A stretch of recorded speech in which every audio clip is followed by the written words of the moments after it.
Todos tenemos nuestras crisis predilectas.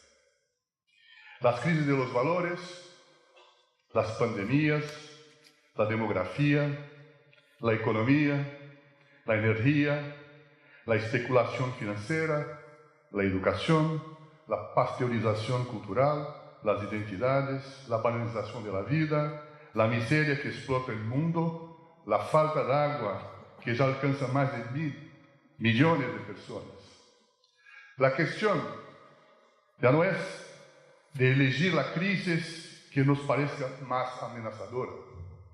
La verdadera amenaza viene de una convergencia impresionante de tendencias críticas, de la sinergia de un conjunto de comportamientos hasta comprensibles, pero profundamente irresponsables, criminales, que asolan nuestra pequeña nave espacial.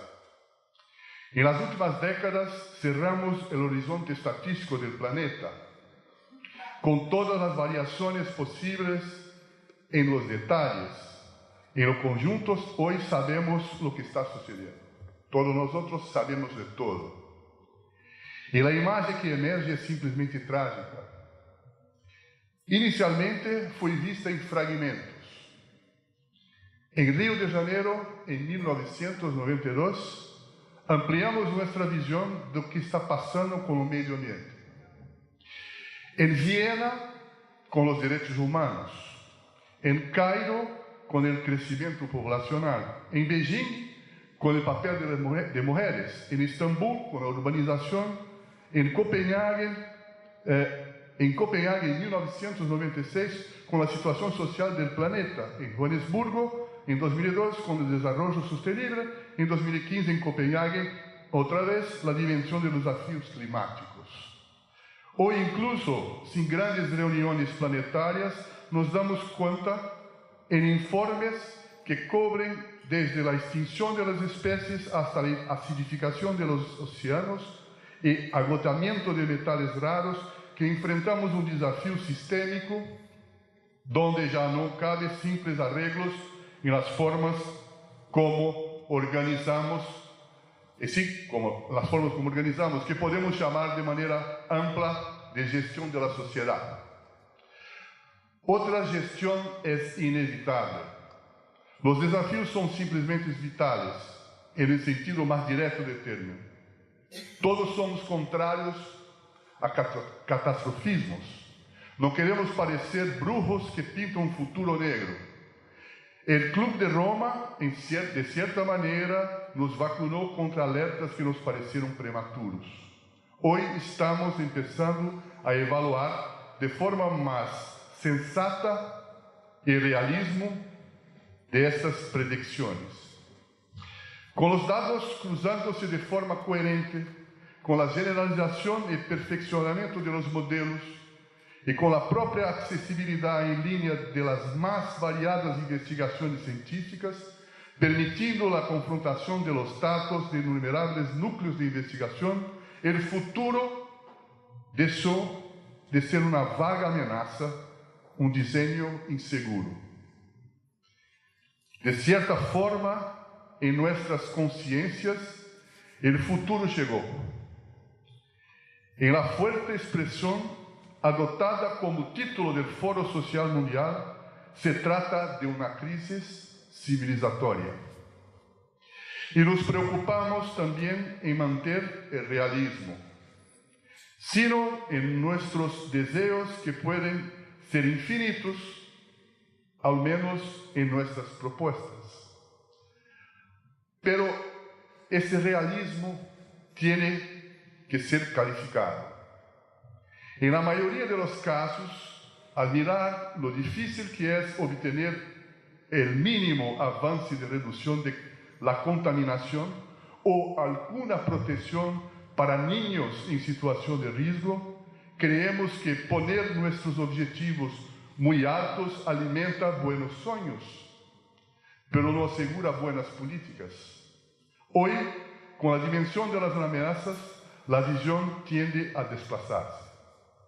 Tenemos que poner en nuestro horizonte realista acciones que aseguren la supervivencia de las especies en la tierra, en los mares, y el mantenimiento de las condiciones de reproducción de nuestra propia vida. ¿Cuál es el mínimo que asegura la sobrevivencia? Un político puede darse el lujo de pensar en cuánto va a reducir sus aspiraciones para conseguir un voto favorable a su propuesta. Nosotros, como constructores de visiones, tenemos que dejar claro cuál es el mínimo necesario para evitar la catástrofe y asegurar una vida digna y sostenible. Nuestra tarea, en ese sentido, es definir horizontes mínimos de resultados sistémicos que tenemos que obtener.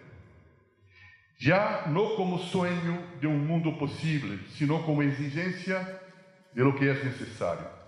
Y frente a esto, resultados sistémicos. Vamos definindo estrategias, propuestas, agendas. Fazemos todo isso todo o tempo. Todos já estamos, sin duda, cansados de hacer esto. Y cansados de ver las propuestas rechazadas o aplazadas. Los análisis se diluyen en supuestas dudas científicas y el planeta envasado en el marasmo, también calificado de business as usual. Lo que nos está sacando del business as usual, lo que transforma la crisis en oportunidad, es el hecho que la crisis afecta a mucha gente y se está volviendo de una evidencia más palpable. Como humanidad, estamos reaccionando de manera realista. Es decir, estamos reaccionando no cuando la agua estaba en las canillas, pero cuando empieza a llegar al cuello. Queremos dejar de matarnos de trabajar para construir cosas inútiles y destruir el planeta. Queremos priorizar radicalmente la mejora de la situación de 1.000 millones de personas que pasan hambre y de 10 millones de niños que mueren anualmente de causas ridículas. Queremos la prosaica calidad de vida, el placer del cotidiano, en paz para todos y de forma sostenible. El sistema hoy produce muchos multimillonarios, pero no responde a los anhelos de una vida digna y sostenible para todos. En realidad, agrava todos los problemas y nos empuja hacia situaciones cada vez más catastróficas. Tenemos un desplazamiento ético fundamental por delante. Parar de admirarnos con la fortuna de los afortunados como si fueran símbolos de éxito. La ética del éxito debe estar centrada en que cada uno de nosotros individualmente o en actividades institucionales y colectivas contribuya a mejorar el planeta y no en cuanto logra arrancar ostentando fortunas y ocultando los costos. Es de modo decir que el estatismo se derrubó con el muro de Berlín y el neoliberalismo con el muro de Wall Street. En realidad, murieron las visiones simplificadoras de los procesos decisorios de la sociedad. La visión dicotómica de que nos dio el Estado burocrático del este europeo, por un lado, y la arrogancia corporativa ejemplificada por Wall Street, por otro, es que están en crisis. La sociedad compleja moderna ya no comporta ese tipo de simplificaciones. Tenemos que desarrollar procesos más flexibles y diferenciados de regulación, no estrangulando los procesos decisorios, sino acercándolos de las necesidades reales de la sociedad, con más transparencia y democracia. Como sociedad deseamos no solo sobrevivir, sino vivir con calidad de vida. Y eso implica en de ordenar los desafíos y las respuestas. Son los resultados mínimos a alcanzar con los procesos decisorios correspondientes. Y las empresas en este escenario, esta es la cuestión.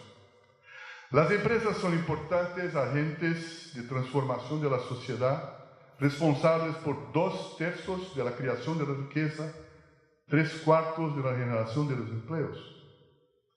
Por eso, cualquier transformación de la sociedad debe involucrar a las empresas que, para ejercer el papel que se espera de ellas, deben tener una ambición que va mucho más allá de los resultados financieros.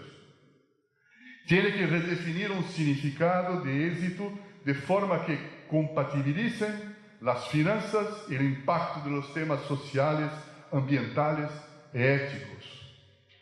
Temas que son preponderantes en la construcción de la reputación, que es el mayor patrimonio de las compañías. Hay importantes empresas con esta visión. Creo que muchas de ellas están a cabo, aunque que no son mayoría en el universo corporativo. Parte fundamental de nuestra misión, nuestra de ethos y de moverse, es contribuir con la transformación de las empresas, aumentando el número de aquellas que se comprometen con estas agendas.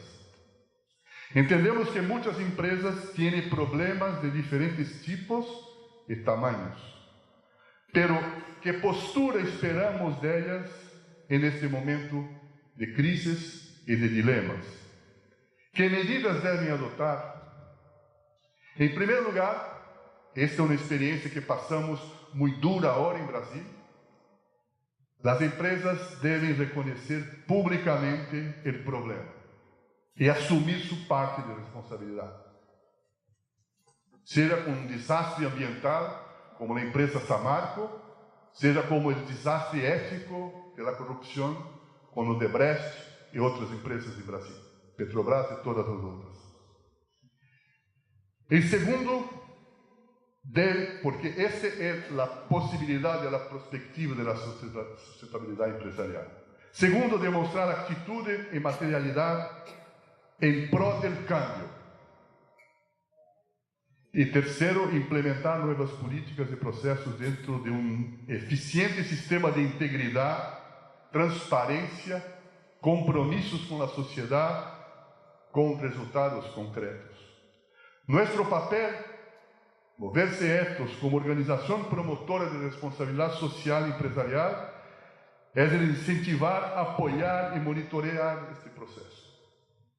No vamos a abandonar las empresas que tienen problemas, porque si no estaremos solos.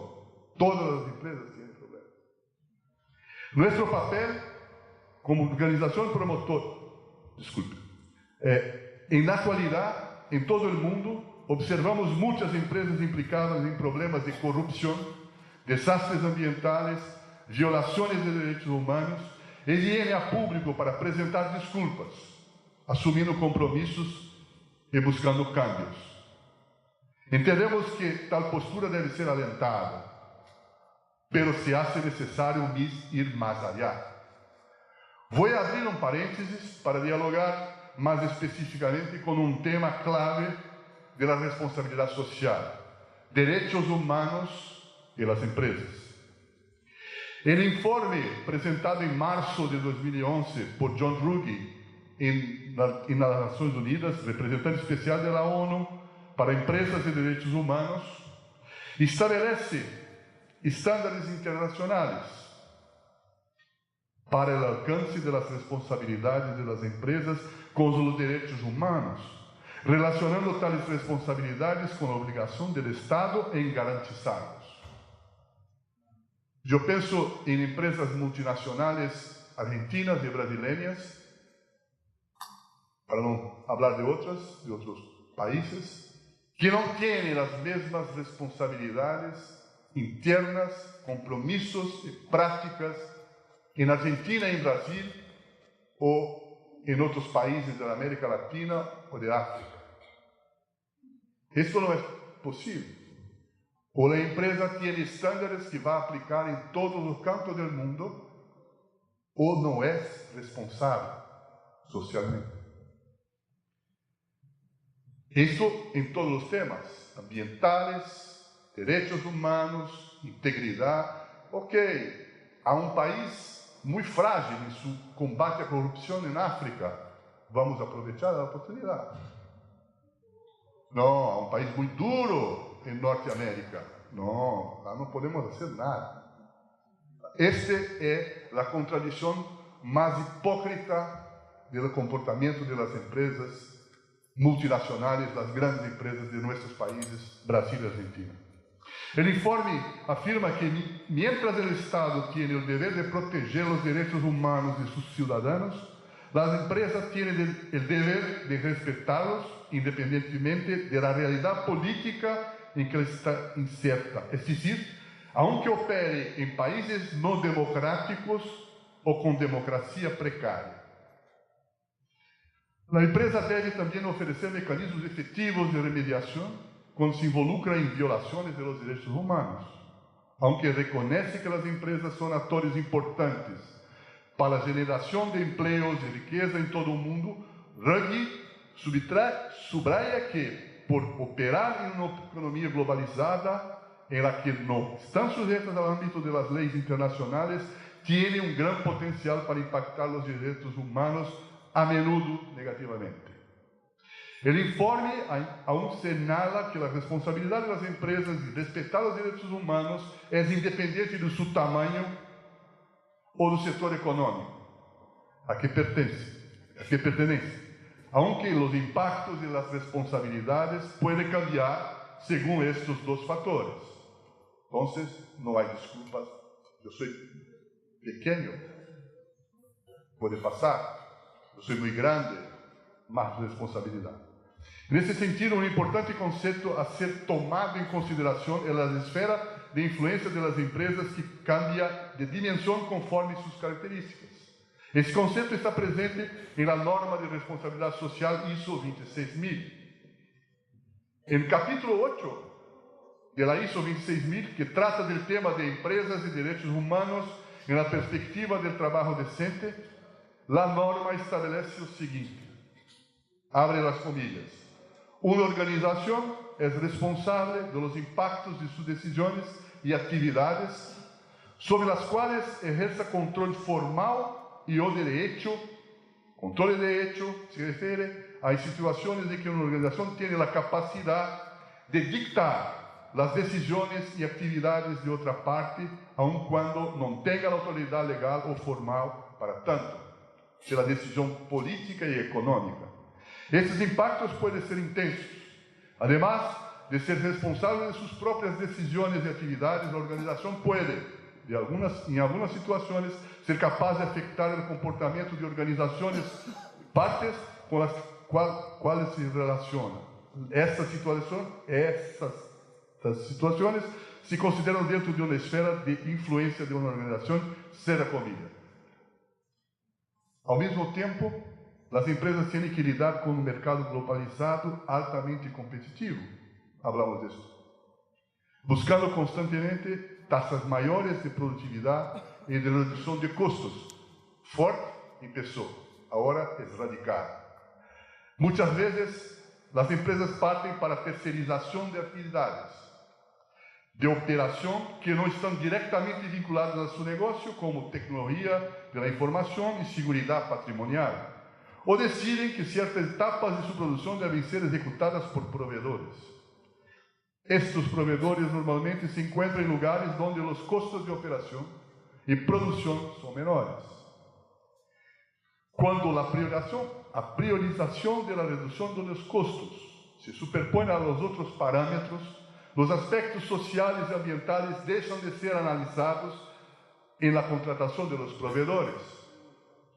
Se observa así que, en muchos casos, la preocupación reducida con la cadena de valor todavía representa una laguna en la gestión empresarial de altísimo riesgo, generando ambientes de negocios que favorecen la violación de los derechos humanos por falta de políticas y procedimientos de control de redes complejas de proveedores. La mejor postura que la empresa puede adoptar es integrar las preocupaciones con los derechos humanos y su estrategia de negocio, evitando enfocar sus acciones solo en la gestión de riesgos para su imagen. Para una debida gestión de los impactos, análisis de riesgos inherentes a su operación y alineación de sus acciones con la expectativa de la sociedad e individuos, las empresas involucradas seriamente con esa agenda han invertido cada vez más en integrar la responsabilidad social empresarial a su estrategia que trae ganancias para el negocio. Jorge habló de esto. En el ámbito interno, debe promover diálogos y transparencia de sus informaciones y decisiones, principalmente las que se refieren al poder público, comunidades y entornos afectados. La transformación por la que pasa la empresa debe ser materializada a través de informes y datos públicos. El cambio pasa también por la dimisión de los ejecutivos involucrados directamente en los casos en cuestión.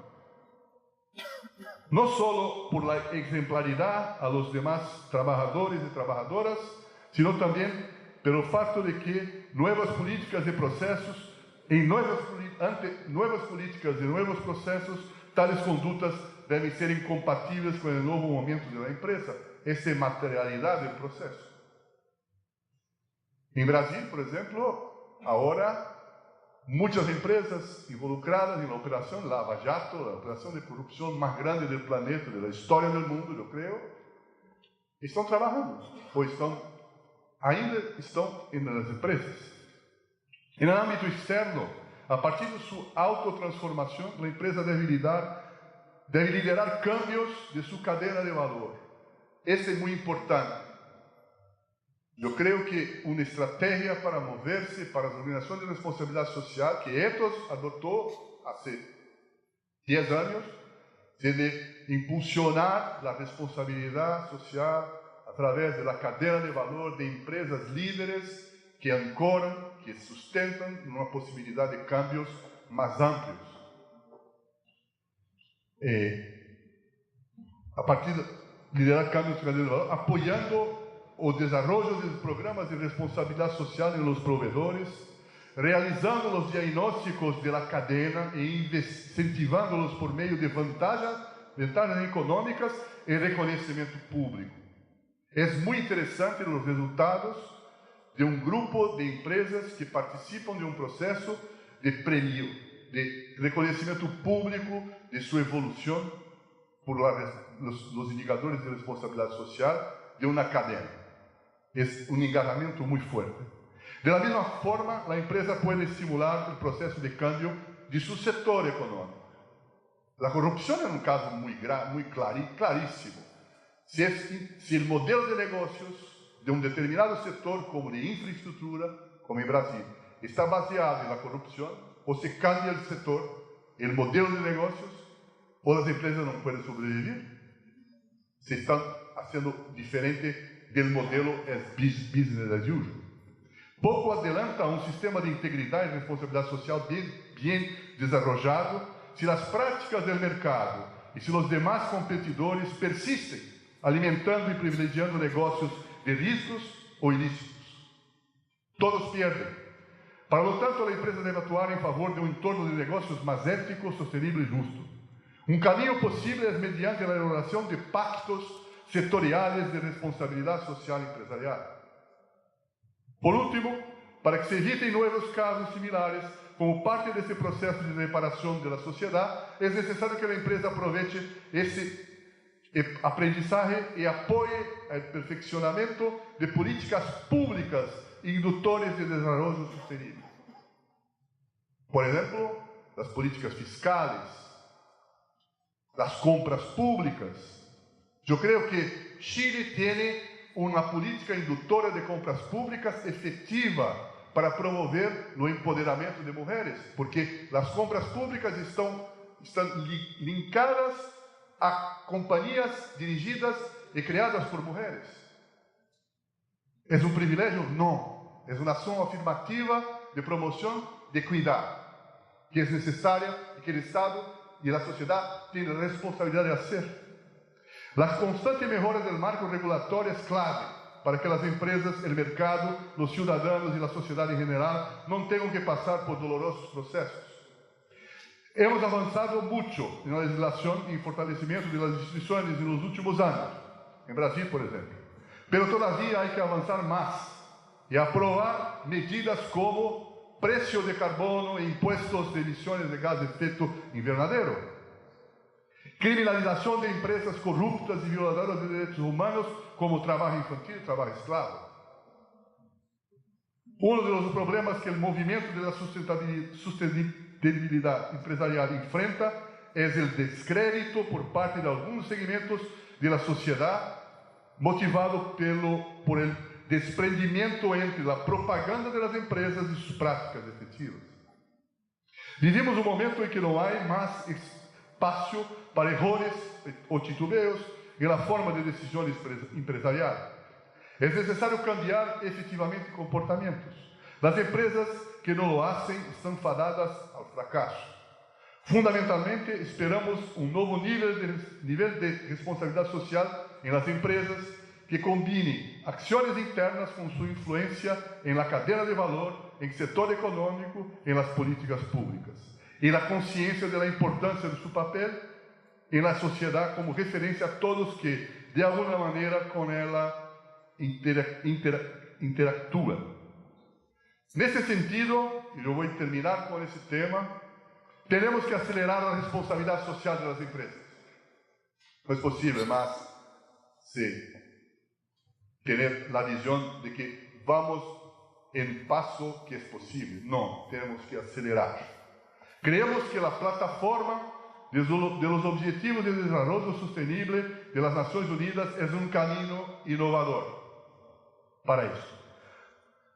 Para quienes observan a partir de una empresa los 17 objetivos, los 169 metas que componen los Objetivos de Desarrollo Sostenible, pueden parecer nada más que una lista exagerada de aspiraciones y buenas intenciones. ¿Qué se espera de una empresa frente a eso? La respuesta simple e inmediata es reducir los ODS al instrumento de inspiración o de comunicación corporativa, donde la empresa pueda mostrar todas sus contribuciones para resolver los desafíos señalados. Por generar una falsa sensación de que, comillas, el asunto está siendo tratado y la empresa está haciendo su parte, cierra comillas, discurso de casi todos los informes de las empresas sobre el tema. Este enfoque no solo es limitado, pero también peligroso. Los ODS son parte de un contexto mayor, la Agenda 2030, como Jorge nos lembra, y representa una síntesis de los desafíos creados por los excepcionales indicadores de crescimento econômico, avanço tecnológico, aumento populacional ocorridos en el siglo XX y la enorme desigualdad. Tiene un inédito respaldo político y científico a nivel global, todos los países, todos los cientistas, y delinea un escenario frente a la transformación que es inevitable ocurrirá en la economía y en la sociedad mundial en los próximos 20 a 30 años. Los textos de acuerdos celebrados en negociaciones multilaterales son, en general, prolixos y suenan poco prácticos. Para quienes viven en un mundo pragmático de los negocios, pero hay premios relevantes para quienes los descifran. En caso de la Agenda 2030 de los ODS, son un foco fundamental, pero el mensaje crucial para las empresas surge solo cuando los comimos con otros elementos clave de este mismo marco: perspectiva integrada, práctica efectiva y actuación interdependiente. Es la capacidad de comprender y articular esses factores que hará de los ODS un diferencial estratégico para las empresas y no un factor de acomodación o discurso superficial. En pocas palabras, perspectiva integrada significa tener en cuenta el conjunto de los ODS, evaluando en qué medida los avances en relación a un objetivo deseado traen impactos positivos o negativos sobre los demás objetivos. También significa considerar en conjunto todo el proceso de generación de valor dentro y fuera de la empresa. La práctica efectiva se refiere al hecho, de que el logro de los ODS es un compromiso con plazos y resultados ambiciosos, que requiere la inversión de recursos y su consecuente monitoreo.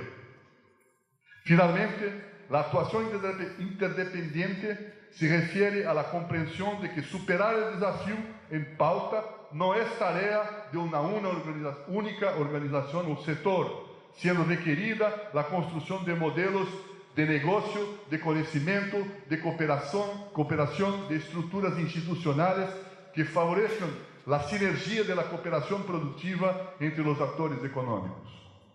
El modelo de la explotación ilimitada de los recursos del planeta, además de no responder a las necesidades y desafíos que enfrentamos actualmente, proyecta una realidad sombría para las futuras generaciones. Hablamos de esto desde el comienzo. Ya no tiene sentido, cualquiera que sea el sistema económico, un plan que no contemple la sustentabilidad baseada en un marco expuesto arriba. La meta de asegurar estándares de producción y consumo sostenible es una respuesta poderosa a desafíos sin precedentes. Es importante resaltar que el concepto de la producción y consumo sostenible no implica simplemente consumir o producir menos bienes.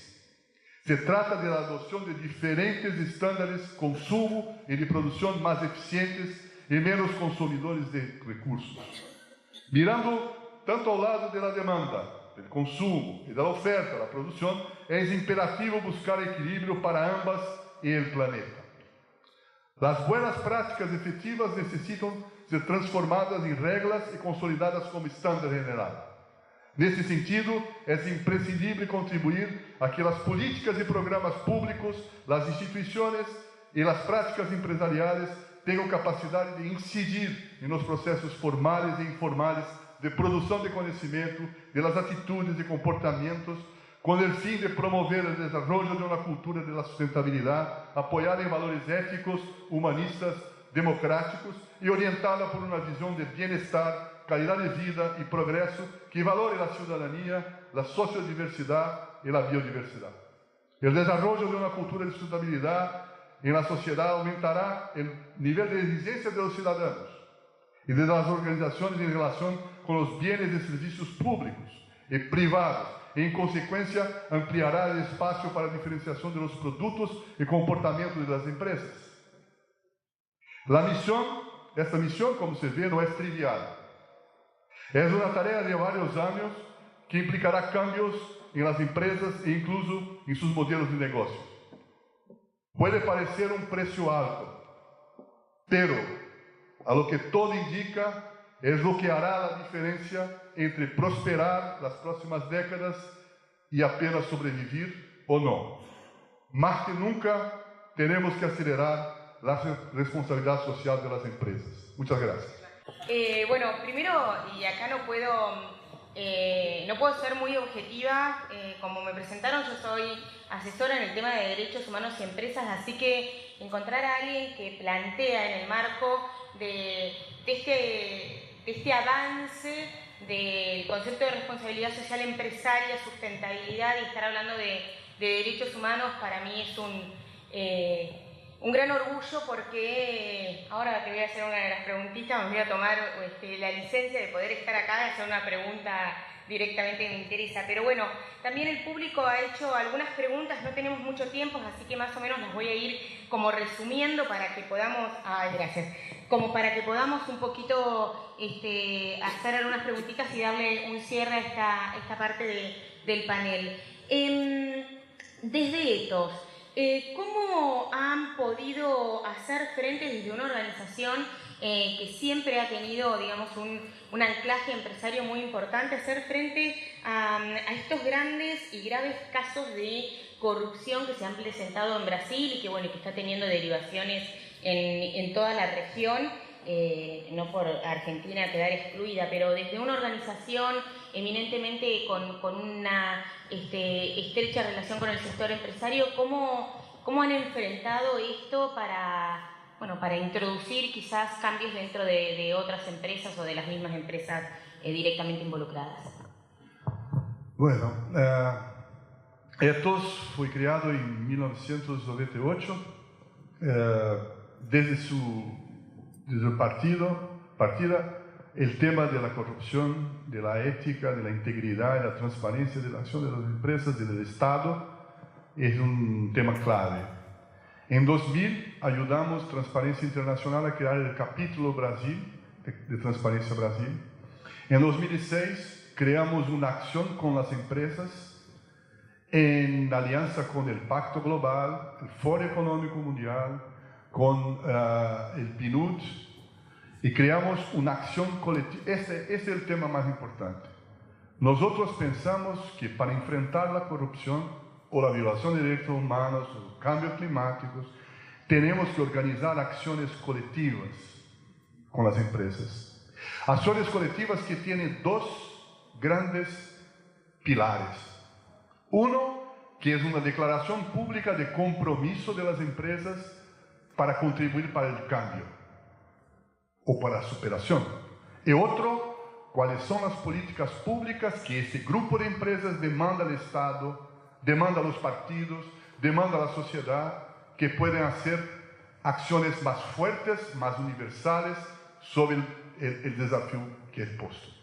Entonces, creamos ambientes para construir pactos, acuerdos entre empresas que asumen compromisos públicos de cambios y demandan políticas públicas que pueden ser estructurantes y amplificadoras del cambio. Muchas gracias. Sin duda, este tema de estas acciones colectivas es unos grandes desafíos en el ámbito de este concepto que personalmente me gusta mucho más hablar de integridad, y es algo que vos nombraste, que de acciones de anticorrupción o antisoborno, que es una mirada mucho más amplia que en este tema.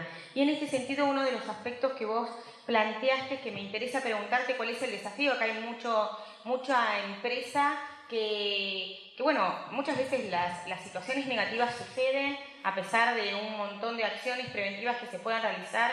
La acción negativa o con un impacto negativo sucede. Vos planteabas esta idea de que para fortalecer la reputación de la empresa, hoy se requiere que la empresa haga un mea culpa, diga, sí, me equivoqué y estoy haciendo esto. ¿Cuál es el gran desafío y el gran miedo, y cómo poder para la empresa superar ese miedo de salir a decir públicamente me equivoqué? ¿Crees que hoy la sociedad acepta realmente que una empresa diga me equivoqué y voy a cambiar de tal manera? ¿O esto todavía puede ser un impacto negativo en la empresa? Si es solo un pedido de disculpa, no. Es necesario que al momento de asumir la responsabilidad, que es lo primero paso, asumir la responsabilidad pelo problema, hay que demonstrar de una manera muy clara, objetiva, invitando organizaciones de la sociedad civil para el monitoreo independiente, transparente, que los cambios están ocurriendo. Y después, presentando los resultados. Esos tres momentos yo creo que son integrados. No es posible solamente... Odebrecht, por ejemplo, en año pasado, dio un paso importante, compró una página del periódico más importante de Brasil con un pedido de disculpa señalado por su presidente en ejercicio. Muy importante este paso. Mas o que ocurre ahora en Odebrecht, porque estamos dialogando con las empresas, estos está desafiado a enfrentar los temas más críticos. Estamos dialogando con la empresa. Queremos ver y acompañar y monitorear los resultados de los cambios que están ocurriendo. Por tanto, hay una cuestión. Las empresas necesitan abrir el diálogo. Organizaciones como Ethos y Moverse son importantísimas con una atracción para el diálogo inicial con las empresas y proponer a ellas que hacen los tres puntos.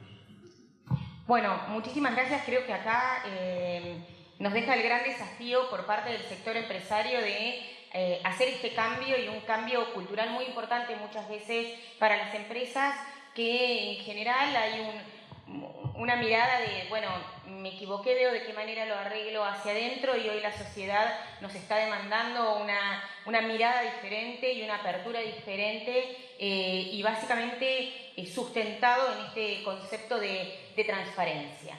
de comunicar y de dialogar y de poder utilizar, en el buen sentido de la palabra, a organizaciones como Ethos, como Moverse, como por una accountability independiente, externa y de tercera parte. Este actor que nos acompaña. Así que bueno, te agradecemos muchísimo la presencia a todos ustedes y bueno, muchas gracias por todos tus conocimientos. Gracias, y por compartirlos con nosotros.